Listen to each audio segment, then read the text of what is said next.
ಬಾಲ್ಯದ ದಿನಗಳು ಎಷ್ಟು ಅದ್ಭುತ ಅಲ್ಲ ಫ್ರೆಂಡ್ಸ್. ಆ ಸುಂದರವಾದ ದಿನಗಳು ನೆನೆಸ್ಕೊಳ್ಳೋದೇ ಒಂದು ಅದ್ಭುತ ಅನಿಸುತ್ತೆ. ನಂತರ ನೀವು ಮೆಚೂರ್ಡ್ಗಳಾದಮೇಲೆ ನಿಮ್ಮ ಕೆಲವೊಂದು ವಿಚಾರಗಳು ಬದಲಾಗುತ್ತೆ, ಮನಸ್ಸುಗಳು ಬದಲಾಗುತ್ತೆ. ನಂತರ ನಿಮ್ಮ ಮನೆಯಲ್ಲಿ ಒಂದು ಒಳ್ಳೆಯ ಹುಡುಗನ ಹುಡುಕಿ ಮದುವೆ ಮಾಡ್ತಾರೆ. ನಿಮ್ಮ ಎಜುಕೇಷನ್ ಕಂಪ್ಲೀಟ್ ಆಗದೇ ಇರಲಿ, ಇದಂತೂ ಫಿಕ್ಸ್, ಮದುವೆ ಮಾಡ್ತಾರೆ.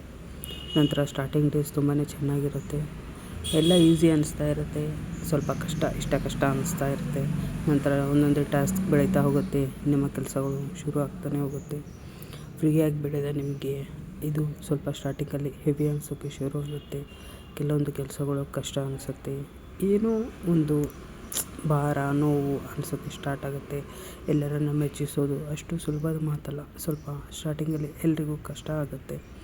ಈ ಗ್ಯಾಪಲ್ಲಿ ನಿಮ್ಮ ಹಸ್ಬೆಂಡ್ ಸಪೋರ್ಟ್ ಇದ್ದರೆ ತುಂಬಾ ಚೆನ್ನಾಗಿರುತ್ತೆ ಅನಿಸುತ್ತೆ. ಆದರೆ ಅವ್ರ ಡ್ಯೂಟಿ ಸ್ಕೆಡ್ಯೂಲಲ್ಲಿ ಅವ್ರು ಟೈಮ್ ಕೊಡೋದು ಕಷ್ಟ ಅಂತ ಅನಿಸುತ್ತೆ. ಕೆಲವೊಬ್ರಿಗೂ ಕೊಡ್ಬೋದು, ಕೆಲವೊಬ್ರು ಆಗದೇ ಇರ್ಬೋದು. ಆದರೂ ಮನೆಯಲ್ಲಿ ಎಲ್ಲರದ್ದು ಕಷ್ಟ ಮ್ಯಾನೇಜ್ ಮಾಡೋದು ಸ್ವಲ್ಪ ಕಷ್ಟನೇ ಅನಿಸುತ್ತೆ. ಹೇಗೋ ನೀವು ಮ್ಯಾನೇಜ್ ಮಾಡಿದ್ರು ಕೆಲವೊಂದು ಒಳ್ಳೆ ಮಾತು, ಕೆಲವೊಂದು ಕೆಟ್ಟ ಮಾತು ಬರ್ತಾನೆ ಇರುತ್ತೆ. ಈ ಎಫೆಕ್ಟ್ ನಿಮ್ಮ ರಿಲೇಷನಲ್ಲಿ ಸ್ಟಾರ್ಟ್ ಆಗುತ್ತೆ. ಅದು ದಿನೇ ದಿನ ಬೆಳೀತಾ ಹೋಗುತ್ತೆ. ನಾನು ಹೆಚ್ಚು ನೀನು ಕಡಿಮೆ ಅನ್ನೋದು ಬೆಳೀತಾ ಹೋಗುತ್ತೆ. ಫೈಟ್ಸ್ ಜಾಸ್ತಿ ಆಗ್ತಾ ಹೋಗುತ್ತೆ. ಈ ಪ್ರೆಷರ್ ಅವ್ರ ತಂದೆ ತಾಯಿ ಮೇಲೆ ಸ್ಟಾರ್ಟ್ ಮಾಡ್ತಾರೆ. ಆದ್ದರಿಂದ ಅವ್ರ ತಂದೆ ತಾಯಿಗೆ ಮಗನಿಗೆ ಕೆಟ್ಟವನ ಅನ್ನೋ ಭಾವನೆ ಶುರು ಆಗುತ್ತೆ. ಅವ್ರ ಮೇಲೆ ಬೇಸರ ಶುರು ಆಗುತ್ತೆ. ನಂತರ ಅವರು ಮಗನನ್ನು ನೋಡ್ಕೊಳ್ಳೋ ರೀತಿಯಲ್ಲಿ ತಪ್ಪಾಯ್ತಾ ಅನ್ನಿಸೋಕ್ಕೆ ಶುರು ಆಗುತ್ತೆ. ಈ ಕೋಪ ಸೊಸೆ ಮೇಲೆ ತಿರುಗುತ್ತೆ. ಸೊಸೆ ಮೇಲೆ ತಿರುಗಾದ್ಮೇಲೆ ನಿಮ್ಮಿಬ್ಬರ ಮಧ್ಯೆ ಜಗಳಗಳು ಸ್ಟಾರ್ಟ್ ಆಗುತ್ತೆ. ವಾದ ಭಿನ್ನಾಭಿಪ್ರಾಯಗಳು ಸ್ಟಾರ್ಟ್ ಆಗುತ್ತೆ. ಎಷ್ಟರ ಮಟ್ಟಿಗೆ ಅಂದರೆ ನೀವು ಇನ್ನೂ ಅಪೋಸಿಟ್ ಮಾಡ್ತಾ ಹೋಗ್ತೀರಾ. ಅದು ನಿಮಗೆ ಓವರ್ ಅನಿಸೋಕ್ಕೆ ಶುರು ಆಗುತ್ತೆ. ಒಂದು ಮಾತನ್ನು ಕೇಳೋ ಸ್ಥಿತಿ ಹೋಗ್ತೀರಾ.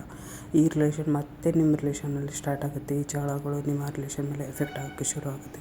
ವಾದ ವಿವಾದಗಳು, ಜಗಳಗಳು ಇನ್ನೂ ನಡೀತಾನೆ ಹೋಗುತ್ತೆ. ಪ್ರಾಬ್ಲಮ್ ಸಾಲ್ವ್ ಆಗೋದೇ ಇಲ್ಲ. ಹೇಗೆ ಮ್ಯಾನೇಜ್ ಮಾಡೋದು ಅನ್ನೋದೇ ತಿಳಿಯಲ್ಲ.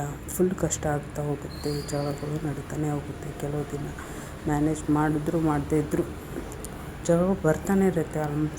ಮನೇಲಿ ಅಂದರೆ ಜಗಳ ಬರ್ತಾನೆ ಇರುತ್ತೆ. ಇದರಿಂದ ಹಿರಿಯರ ಮೇಲೆ ತುಂಬಾ ಎಫೆಕ್ಟ್ ಬೀಳುತ್ತೆ. ಅವ್ರ ಮನಸ್ಸಿಗೆ ತುಂಬಾ ನೋವಾಗುತ್ತೆ.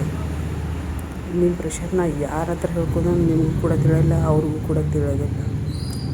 ಇದರಿಂದ ನಿಮ್ಮ ಖುಷಿ ಕ್ಷಣಗಳು ಎಲ್ಲಿ ಹೋಗ್ತೀವಿ, ಎಲ್ಲಿ ಮರೆಯೋಗ್ತೀವಿ, ಒಂದು ಕ್ಷಣ ಯೋಚನೆ ಮಾಡಿ. ಹಿರಿಯರಿಗೆ ಸಾಕಷ್ಟು ಗೌರವನ ಕೊಡಿ, ಪ್ರೀತಿಯನ್ನು ಕೊಡಿ, ಅವರನ್ನು ಅರ್ಥ ಮಾಡ್ಕೊಳ್ಳಿ. ಸಾಕಷ್ಟು ಅವ್ರನ್ನ ಅರ್ಥ ಮಾಡ್ಕೊಂತ ಹವ್ಯಾಸವನ್ನು ಬೆಳೆಸ್ಕೊಳ್ಳಿ. ಪ್ರೀತಿ ಎಲ್ಲಿ ಕಡಿಮೆ ಆಗ್ತದೆ ನೋಡ್ಕೊಳ್ಳಿ, ನನ್ನ ಗೌರವಿಸಿ. ಆದಷ್ಟು ಅವ್ರನ್ನ ಅರ್ಥ ಮಾಡ್ಕೊಳ್ಳಿ. ನಿಮ್ಮ ಪ್ರೀತಿ ಕ್ಷಣಗಳು ಇದರಿಂದ ಮತ್ತೆ ಮರುಕಳಿಸುತ್ತೆ. ಮತ್ತು ನಿಮ್ಮ ಪ್ರೀತಿ ಕ್ಷಣಗಳು ಎಲ್ಲಿ ಮಾಯ ಆಗ್ತವೆ. ಸಾಕಷ್ಟು ಅದನ್ನು ಹಿಡಿದಿಟ್ಕೊಳ್ಳಿ. ನಿಮ್ಮ ರಿಲೇಷನ್ ಮೇಲೆ ಯಾವುದೇ ಎಫೆಕ್ಟ್ ಬೀಳದೇ ಥರ ನೋಡ್ಕೊಳ್ಳಿ. ಒಬ್ರಿಗೊಬ್ರು ಅರ್ಥ ಮಾಡ್ಕೊಳ್ಳಿ, ಪ್ರೀತಿನ ಕಂಡ್ಕೊಳ್ಳಿ. ಸಂಸಾರನ ನಿಭಾಯಿಸುವಂಥ ಚಾಣಾಕ್ಷತೆಯನ್ನು ಇಬ್ಬರು ಬೆಳೆಸ್ಕೊಳ್ಳಿ. ಇಬ್ಬರು ಜೊತೆಗಿರ್ತಾರೆ ಮ್ಯಾನೇಜ್ ಮಾಡೋದು, ಸಂಸಾರನ ನಿಭಾಯಿಸೋದು. ಸಾಧ್ಯವಾದಷ್ಟು ಪ್ರೀತಿನ ಹಂಚಿಕೊಳ್ಳಿ, ಕಷ್ಟಗಳನ್ನು ಮಾತ್ಕೊಳ್ಳಿ. ಸಾಧ್ಯವಾದಷ್ಟು ಒಬ್ರಿಗೊಬ್ಬರು ಆಸರೆಯಾಗಿರುವುದನ್ನು ಕಲಿಯಿರಿ. ಈ ಗ್ಯಾಪಲ್ಲಿ ನಿಮಗೂ ಒಬ್ರಿಗೊಬ್ಬರು ಅರ್ಥ ಮಾಡ್ಕೋದು ತುಂಬಾ ಇಂಪಾರ್ಟೆಂಟ್ ಆಗುತ್ತೆ. ಏಕೆಂದರೆ ಎಲ್ಲೆಲ್ಲಿಂದ ಮದುವೆ ಮಾಡ್ಕೊಂಡು ಬಂದಿರೋ ನಿಮಗೆ ಅರ್ಥ ಮಾಡ್ಕೋದು ಸ್ಟಾರ್ಟಿಂಗಲ್ಲಿ ಸ್ವಲ್ಪ ಕಷ್ಟ ಆಗುತ್ತೆ. ಹೀಗೆಲ್ಲ ಮಾಡಿದ್ರೆ ಈಗ ನೀವು ಒಬ್ಬೊಬ್ಬರಿಗೆ ಇಷ್ಟ ಆಗ್ತಾ ಹೋಗ್ತೀರಾ. ಸ್ವಲ್ಪ ತಾಳ್ಮೆಯಿಂದ ಎಲ್ಲರನ್ನೂ ನೋಡ್ಕೊಳ್ತಾ ಹೋಗಿ. ಸಾಕಷ್ಟು ನಿಮ್ಮ ಅತ್ತೆನ ಅರ್ಥ ಮಾಡ್ಕೊಳ್ಳುವಂಥ ಗುಣವನ್ನು ಬೆಳೆಸ್ಕೊಳ್ಳಿ. ಹಿರಿಯರನ್ನು ಅರ್ಥ ಮಾಡ್ಕೊಂಥ ಕೆಪಾಸಿಟಿ ಬೆಳೆಸ್ಕೊಳ್ಳಿ. ಅವ್ರು ಏನು ಹೇಳ್ತಾರೆ ಕೇಳ್ಕೊಳ್ಳಿ. ಎಲ್ಲರಿಗೂ ಇದರಿಂದ ನೀವು ಇಷ್ಟ ಆಗ್ತಾ ಹೋಗ್ತೀರಾ. ನಿಮ್ಮಲ್ಲಿ ಕೂಡ ಅವರಿಗೂ ಕೂಡ ಪ್ರೀತಿ ಸ್ಟಾರ್ಟ್ ಆಗುತ್ತೆ. ಹಿರಿಯರ ಸಲಹೆಯಂತೆ ನೀವು ಕೂಡ ನಿಮ್ಮ ಸಂಸಾರವನ್ನು ನಡೆಸಿದರೆ ಅವ್ರಿಗೂ ತುಂಬ ಇಷ್ಟ ಆಗ್ತಾ ಹೋಗ್ತೀರಾ.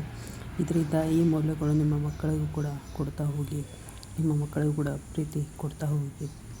ಇದರಿಂದ ನಿಮ್ಮ ತಂದೆ ತಾಯಿಗೆ ನಿಮ್ಮ ಮೇಲೆ ಹೆಮ್ಮೆ ಬರುತ್ತೆ.